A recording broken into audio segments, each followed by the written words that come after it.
ამერიკულმა ტექნოლოგიურმა გიგანტმა Adobe-მ კომპანია Figma-ს $20 მილიარდ შესყიდვის ინიციატივა განადასტურა და ამით გარიგება ოფიციალურად ჩაიშალა. კომპანიების ერთობლივ განცხადებაში აღნიშნულია, რომ გარიგების ჩაშლა პირდაპირ კავშირშია ევროკავშირისა და ბრიტანეთის მარეგულირებელი ორგანოების მხრიდან მომავალ ზეწოლასთან, რამაც კომპანიების შერწყმა უბრალოდ შეუძლებელი გახადა. მარეგულირებლის განმარტებით გარიგება შეიცავს ანტიმონოპოლიური კანონმდებლობის დარღვევის ნიშნებს, ამიტომაც საკითხის დამატებითი შესწავლა არის საჭირო. ეს პასუხი კი რეალურად იმაზე მიუთითებს, რომ მარეგულირებელი ორგანო კომპანია Adobe-ს მონოპოლად განიხილავს, რომელიც ბაზარზე პოზიციის გამყარებას შედარებით მცირე ზომის კონკურენტების პირდაპირ შესყიდვით ცდილობს.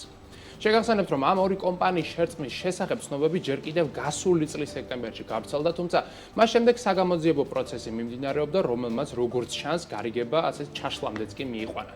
წესით გარიგების დასრულების შემდეგ Adobe-ს პორტფოლში უნდა გადასულიყო Figma-ს ინოვაციური პლატფორმა, რომელიც დეველოპერებს აპლიკაციის შექმნაში და მათ პრეზენტაციაში ეხმარება, თუმცა ეს ასე აღარ მოხდება. რაც შეეხება Adobe-ს, ეს კომპანია საფონდო ბირჟაზე $66 მილიარდ შეფასებული და ის ისეთ მრავალფეროვან და საჭირო სერვისებს ფლობს, როგორიცაა მაგალითად Photoshop, After Effects და Premiere Pro.